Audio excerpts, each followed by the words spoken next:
Ni siku ya Jumatatu ya tarehe 29. Ni neema kwa wafanyabiashara wa soko la Mwanakwerekwe endapo leo Rais wa Zanzibar na mwenyekiti wa Baraza la Mapinduzi ambaye pia ni mgombea mteule kupitia tiketi ya Chama cha Mapinduzi CCM, Daktari Hussein Ali Mwinyi ameweza kufika katika soko hili la Mwanakwerekwe na kuzungumza na wafanyabiashara na kutoa ahadi nyingi katika kipindi cha miaka 5 ijayo. Tuanze moja kwa moja tukasikiliza wafanyabiashara hao wa soko la Mwanakwerekwe baada ya kauli ambayo ameweza kuiwasilisha leo Rais wa Zanzibar na mwenyekiti wa Baraza la Mapinduzi. Ni mimi ninayekusogezea taarifa hizi moja kwa moja, ni mimi Zura Salim, sawa na mpiga picha yangu Mahmoud Abdurazak. Kwa majina naitwa Said Hamad Ali, mwenyekiti wa wafanyabiashara katika soko la Mwanakwerekwe ambalo nalisimamia sasa takriban mwaka wa 3 unaendelea.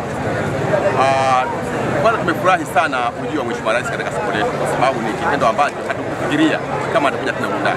Soko la viongozi wa kitendo amepita, lakini yeye hii ni mara ya 3 kuja katika ufunguzi. Alikuja pale awali, alafu alikuja tena katika swala zima la kuhamia na sasa ndio kutembelea.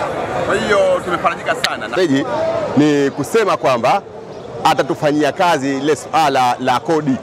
Hili limetufurahisha sana kwa sababu kodi ni kubwa kwa sisi rafiki, na amesema 10,000 usafi tabaki pale pale, ile shilingi 30,000 atafikiria. Kwa hiyo peke yake hili kwetu sisi tumepata faraja kwa sababu tunahitaji tupunguziwe zile kodi ambazo zinatuathiri mara kwa mara. Kwa hiyo kilio chetu kikubwa ni kodi, na kodi hizi zitakapopunguzwa tutazidi zaidi na kuongeza mara 10 yake kuendelea kuwa naye bega kwa bega. Sasa tuko pamoja naye na tutaendelea kuwa naye bega kwa bega mpaka pale ambapo Mungu atakapomhitaji yeye, atakapojaji sisi au atakapomaliza muda wake wa madaraka. Kwa hiyo tumefurahika sana ujio wake Mheshimiwa Rais, na kwa sasa hatuna chengine chochote cha kumlipa isipokuwa tunamwombea dua, Mwenyezi Mungu atamlipa yeye. Sisi kama sisi wafanya biashara ni dua, na ikifika tarehe 29 kutafanya nini? Kutakumikana madarakani kwa mara nyingine kama wafanya biashara. Na maanisha kama wafanya biashara, ili soko mkiliangalia ni soko dogo sana, ukiliangalia yake ni kubwa sana. Ili Tanzania, mikoa yote Tanzania iko hapa. Hapa tunaishi mpaka nchi jirani wako hapa.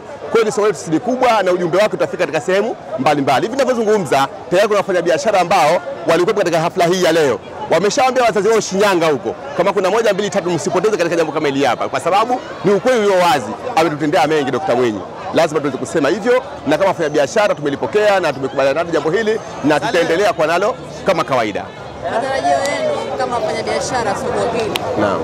Kwa kauli alizozitoa leo mheshimiwa, matarajio yetu ni kututekelezea hasa katika swala zima la mikopo, kwa sababu mitaji kwetu sisi ndio changamoto, mitaji hatuna.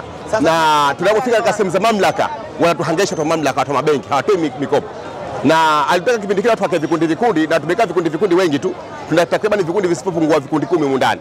Na wote vimesajiliwa kisheria kabisa, lakini mikopo haipatikani. Kwa matarajio yetu ni kwa kauli yake na baada ya kutembea kwake na ziara yake tutapata mikopo na siku wakati, ili tuweze kujifaharisha katika soko letu la kimataifa ambalo kwa sasa kwa Tanzania hii na litafutia mbadala wake sijaliona. Kwa sababu ishatembea masoko mengi kama mimi kufanya biashara ndani ya Zanzibar na nje ya Zanzibar, lakini soko kule kwetu sisi la Mwanakwerekwe. Kwa hiyo jambo hili tumpongeze sana, kwa kusema kweli tumwambie siku 5 tena. Tumefurahi na tumepata moyo kwa kweli. Kulingana na changamoto zilizokuwepo, kwa maelezo yake ametutia moyo, kwa kweli tumeridhika, tumefurahi. Tunazidi kumwomba Mwenyezi Mungu amzidishie, amlinde, amfanikishe yale aliyoahidi basi aweze kuyatimiza kwa wakati. Ni mfanya biashara wa soko lile pale Mwanakwerekwe. Tunashukuru Mwenyezi Mungu kutuletea kiongozi bora, chapakazi, changamfu, ambaye kwamba hana ubaguzi na wananchi, mkubwa na mdogo, mke mume. Tulikuwa tunasikia tu kuhusu habari zake kipindi hajatawala. Alikuwa anatuahidi kwamba nitafanya hivi, nitafanya hili. Sisi tulikuwa tunaona kwamba labda ni kampeni tu, lakini alhamdulillah tunashukuru Mwenyezi Mungu. Kiongozi aliyoahidi yote tutimizia. Kwa hiyo ni jambo la kushukuru Mwenyezi Mungu. Mengi aliyosema nyuma aliahidi kwa maneno, lakini ametekeleza kwa vitendo. Hata hili tunaamini kwamba anaweza kiufupi.